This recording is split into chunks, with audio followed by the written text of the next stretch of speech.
Hi hello friends, வணக்கம், வந்தனம் to all. Welcome to the SV chapter. So என்னடா evening video upload பண்ணுறதுக்கு முன்னாடி ஒரு ஸ்டோரி சின்னதாக இன்ட்ரோ கொடுக்குறேன் அப்படின்னு நீங்கள் சொல்லிட்டு பார்க்கலாம். வேற ஒன்றும் இல்லை, ஒரு சின்ன ஒரு ரெக்வஸ்ட்டாக கூட கேட்டுக்கிறேன், ஹம்பிள் மை ரெக்வஸ்ட்டாக கேட்டுக்கிறேன்.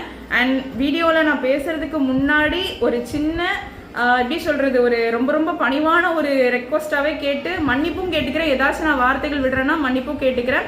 பட் இது ஒரு ரெக்வஸ்ட்டாக எல்லாரும் கொஞ்சம் இதை மனசில் வச்சு நீங்கள் கொஞ்சம் கன்சிடர் பண்ணீங்கன்னா எல்லாருமே கொஞ்சம் நல்லா இருப்பாங்க. ஸோ அதுக்காக தான் இந்த ஒரு வீடியோ போடுறேன்.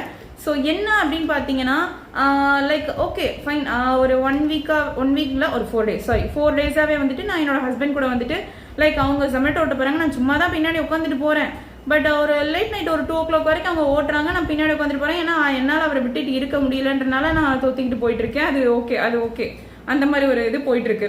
ஸோ அப்படி இருக்கிறனால கூடயே நான் போயிட்டு இருக்கிறனால ஒரு ஆஸ் அ டெலிவரி பர்சனா, அது ஜொமேட்டோவா இருக்கட்டும், ஜெப்டோவா இருக்கட்டும், வாட் எவர் இட் இஸ், ஒரு டெலிவரி பண்ற ஒரு பர்சனுக்குள்ளேயும் ஒரு ஃபேமிலி ரிலேட்டடாகவும் ஒரு கஷ்டங்கள் இருக்கலாம், இல்லை தன்னோட பர்சனல் லைஃப் வேற ஏதாச்சும் ஒரு கஷ்டங்கள் இருக்கலாம், ஃபினான்ஷியல் கஷ்டங்களா இருக்கலாம்.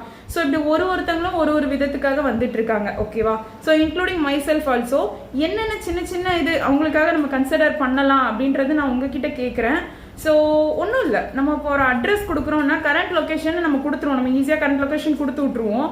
ஆனால் நம்ம ஃபோனில் வந்து கரண்ட் லொக்கேஷன் கொடுத்தா அது ஒரு லொக்கேஷன் காமிச்சிட்ருக்கோம். நம்ம வீடு இங்கே இருக்குன்னா ஒரு 4 வீடு இல்லை, ஒரு 4 தெரு தள்ளி நிற்கிற மாதிரி காமிச்சிடும் அவங்களுக்கு.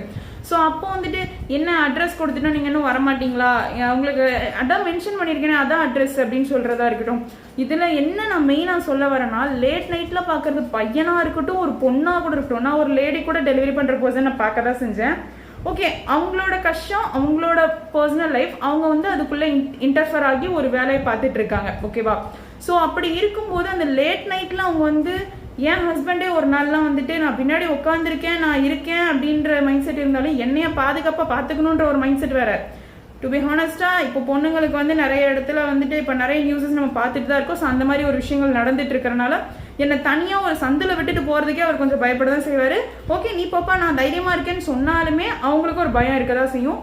ஸோ அந்த மாதிரி விஷயங்களும் இருக்கிறப்போ ஒரு சந்தாக ஒரு பையனால் அந்த டைமில் சுற்றுறதும், ஐயோ டெலிவரி பண்ணாட்டினா உங்களுக்கு டெலிவரி லேட் ஆகுதுன்னா இந்த டெலிவரி பண்ணுற பர்சனுக்கு ஒரு அலாரம் சவுண்ட் அடிச்சுக்கிட்டே இருக்கும். அவங்களுக்கு அது இன்னும் ப்ரெஷர் ஆகும், ஐயோயோ அப்படின்னு சொல்லிட்டு. இதை வந்து நம்ம எல்லாராலையும் இது பண்ண முடியுமா என்னன்னு தெரியல. மேபி நீங்கள் அந்த ஒரு சேட் ஆப்ஷன் இருக்குது, எனக்கு தெரிஞ்ச அந்த சேட் ஆப்ஷனில் ஓகே நீங்கள் வாங்க இந்த லொக்கேஷன் தான் பேசலாம், இல்லை கால் பண்ணி நீங்கள் பேசலாம், அவங்களுக்கு ஒரு ரேட்டிங்ஸ் கொடுங்க. ஏன்னா யாருமே எனக்கு தெரிஞ்சு நான் பார்த்த வரைக்குமே ஆட்டோமேட்டிக்காக ஒரு ரேட்டிங்ஸ் நீங்கள் கொடுக்கறதே